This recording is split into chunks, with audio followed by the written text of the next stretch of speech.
I want you to imagine a moment of perfect stillness. No noise, no distraction, just you, alone with your mind. Now ask yourself, in that silence, would you feel peace or chaos?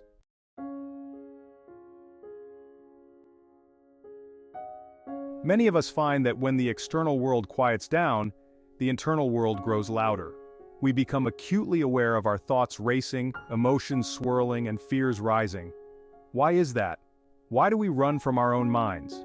This journey we're about to take isn't just a philosophical exploration, it's deeply practical. Because the wildness of our minds governs everything, our decisions, relationships, happiness, and suffering. It's a jungle that needs taming, not through force, but through mindfulness.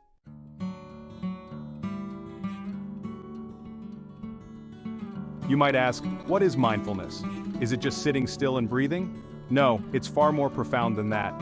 Mindfulness is the art of being completely present.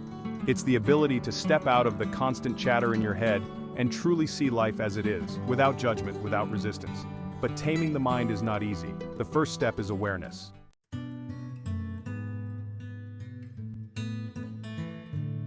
Right now, take a moment to notice your breath. Inhale deeply, exhale slowly. What do you feel? Is your mind pulling you in 100 directions? That's normal.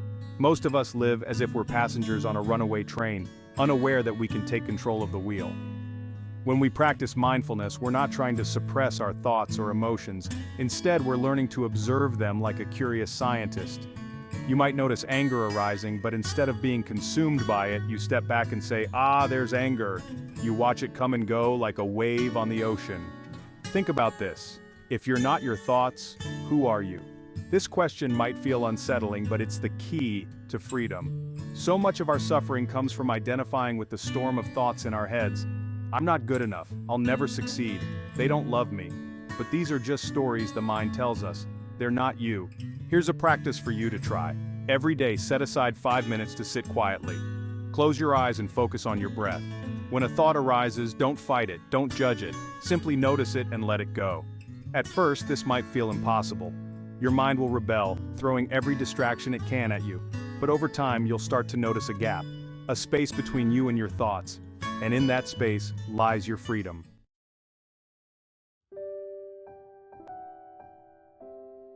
Why is this important? Because the wild mind creates wild actions. How often have you said or done something in the heat of the moment only to regret it later? That's the chaos within spilling into the world around you. Mindfulness teaches us to pause, to breathe, and to act from a place of clarity instead of reactivity. Let me ask you something. When was the last time you truly listened to someone? Not just their words, but their emotions, their essence. Most of us don't listen, we wait for our turn to speak. This is another way the wild mind dominates us. By cultivating mindfulness, we become better listeners, better friends, better partners. But mindfulness isn't just about sitting quietly or being patient, it's about reclaiming your power, the power to choose your response, no matter the circumstance. Imagine being in the middle of an argument and suddenly realizing, I don't have to react. Imagine facing a setback and thinking this is temporary. That's the gift of mindfulness. Here's something you might not have considered. The wild mind feeds on the past and the future. It replays old regrets and invents new fears. But mindfulness anchors you in the present, the only moment that truly exists. When you live in the now, the chaos begins to lose its grip. But I'll be honest with you, this path isn't easy. The mind will resist because it has been wild for so long. It will tempt you to give up, to return to the comfort of distraction. But every time you choose to come back to the present, you're training the mind. You're planting seeds of peace that will one day bloom into freedom. I want you to reflect on this. What would your life look like if your mind was calm and clear? How would your relationships change? Your work? Your health? Would you be more joyful, more compassionate? As we move forward, we'll dive deeper into how mindfulness can transform not just your inner world, but every aspect of your life. Because the wild mind doesn't just create chaos within, it ripples out, shaping the world around you. But here's the truth. The same mind that creates chaos can also create harmony. Next, we'll explore the profound relationship between mindfulness and emotional mastery. How can you use mindfulness to navigate fear, anger, and sadness? How can you transform pain into wisdom and suffering into growth?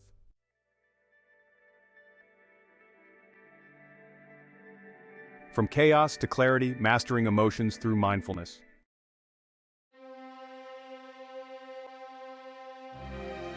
Let me ask you this, what do you fear most? Is it failure, loss, the unknown? Whatever it is, I want you to imagine facing that fear right now. Feel the tightness in your chest, the racing of your heart, the flood of thoughts in your mind. And now ask yourself, what is fear? Is it something outside of you, or is it something you create within? Fear, like all emotions, is a product of the mind. But here's the paradox. Most of us don't question it. We let it dictate our actions, shape our decisions, and limit our potential. Fear, anger, sadness, they are all part of the wild mind's chaos. But through mindfulness, we can learn to master them. Mastery doesn't mean suppression. You don't conquer fear by pretending it's not there, just as you don't heal sadness by ignoring it. Mastery means understanding. It means sitting with your emotions, however uncomfortable, and seeing them for what they are. Take fear, for example. At its core, fear is a signal. It's your mind telling you there's a threat. But the wild mind often mistakes imagined threats for real ones. It tells you, you're not good enough, you'll never succeed, you'll lose everything. But these are stories, not truths. When you practice mindfulness, you create a space between you and your fear. Instead of being swept away by it, you observe it. You might say to yourself, fear is here. You acknowledge it without judgment, without resistance. And in that moment, fear begins to lose its power.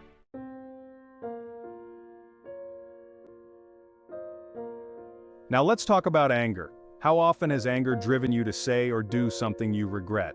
Anger is a wildfire, destructive and uncontrollable. But what if I told you anger can also be a teacher? Through mindfulness, you can transform anger into understanding. The next time you feel anger rising, pause.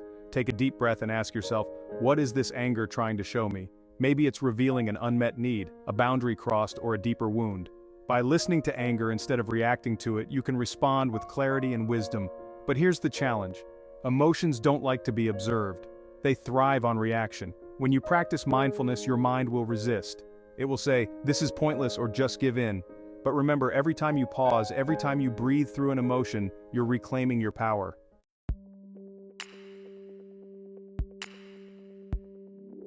Sadness, too, has its place in the wild mind's landscape.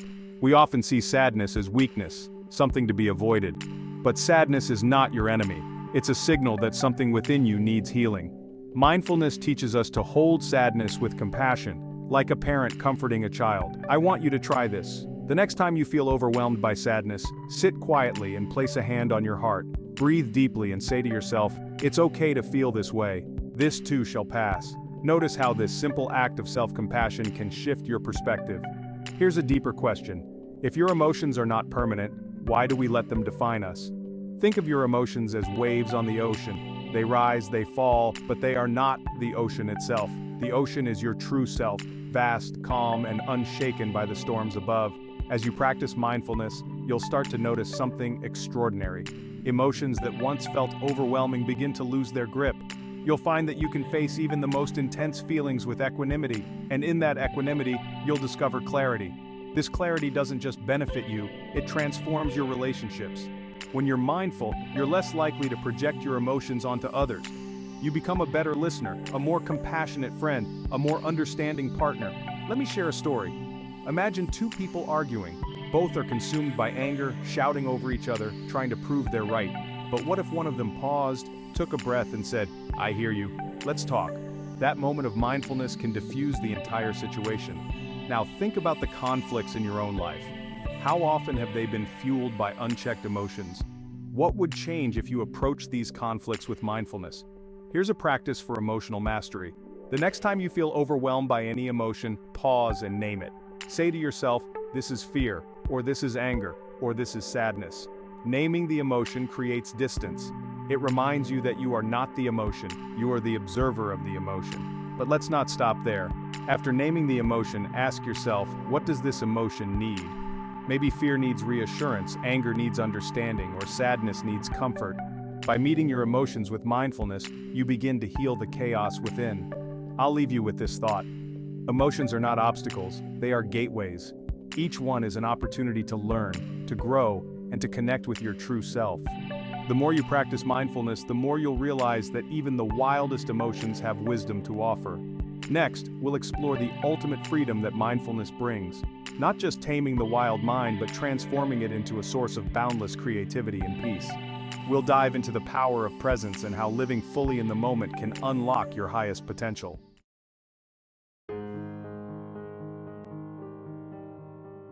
The power of now: unlocking creativity and peace through mindfulness. Have you ever noticed how much time we spend anywhere but the present moment? Our minds are constantly reliving the past or rehearsing the future, yet the only thing that truly exists is now. The past is gone, the future hasn't arrived, and all we ever have is this single fleeting moment. But why is it so hard to stay in the now? The wild mind resists the present because it craves control. It wants to rewrite what cannot be changed or predict what cannot be known. And in doing so, it robs us of the only thing that truly matters: this moment. When you live in the present, something extraordinary happens. The chaos of the mind begins to dissolve. You no longer carry the weight of past regrets or future anxieties. You begin to experience life as it is, vivid, rich, and full of wonder. But let me ask you, how often do you truly experience the present? When was the last time you ate a meal without scrolling through your phone, or walked outside without planning your next task? Mindfulness invites us to reconnect with the simple joys of being alive. Try this right now. Take a deep breath and look around. Notice the colors, the sounds, the sensations. Can you see the beauty in what's already here? This is the power of now, not some mystical idea, but the raw, unfiltered reality of life itself.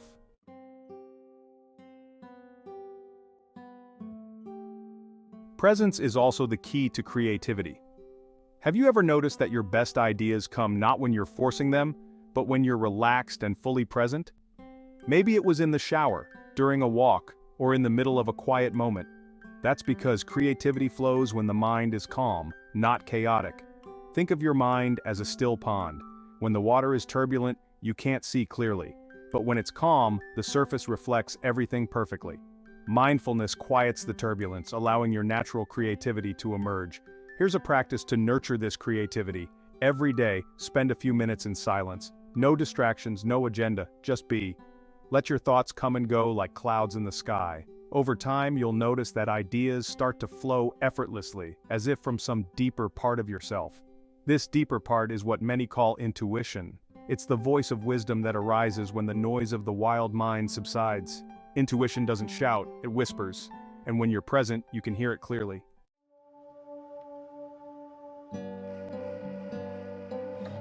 But presence isn't just about creativity, it's also about peace. When you live in the now, you realize that most of your suffering is self-created. It comes not from the moment itself, but from your resistance to it. For example, think about a time when you felt stressed. Was it the situation that caused your stress? Or was it your mind's reaction to it? Stress arises when we resist what is, when we want the moment to be something other than it is. Mindfulness teaches us to accept life as it unfolds, moment by moment. This doesn't mean becoming passive or complacent. Acceptance is not resignation, it's the foundation for action. When you accept the present, you can respond to it with clarity and wisdom. You're no longer reacting blindly, you're choosing consciously. Let me share a story. Imagine a river flowing swiftly down a mountain. Most of us live like people fighting the current, struggling against the flow of life. But what if instead you surrendered to the river? What if you trusted it to carry you? This is the essence of mindfulness, learning to flow with life rather than against it. I want you to reflect on this. What would it feel like to let go of your need for control, to trust that the present moment is enough? This isn't an easy practice, but it's a liberating one. Here's a practical exercise. The next time you feel overwhelmed, pause and say to yourself, just this moment, focus entirely on what's in front of you. Notice the sights, sounds, and sensations. Let go of everything else. You'll be amazed at how much lighter you feel.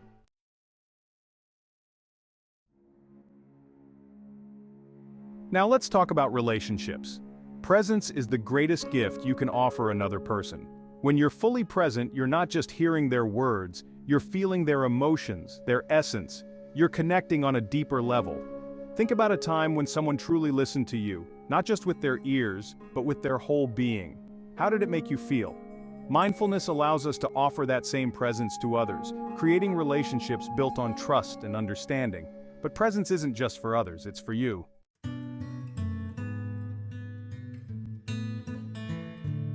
It's the doorway to self-discovery. When you live in the now, you begin to see yourself clearly. not as the stories your mind tells, but as the awareness behind those stories.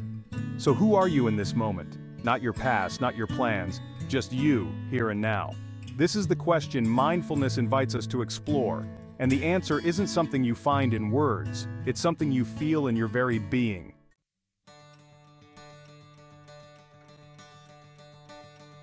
As we come to the end of this journey, I want to leave you with a challenge. For one day, live completely in the present. No multitasking, no distractions, just one thing at a time with your full attention. Notice how it changes your experience.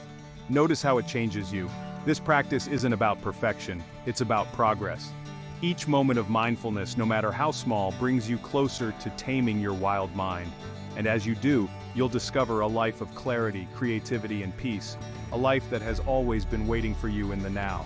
Remember, the journey of mindfulness is not a destination, it's a way of being. It's a path you walk every day, moment by moment. And with each step, you're not just taming your mind, you're transforming it into a source of endless possibility. So I'll ask you one final question. What's stopping you from beginning this journey right now?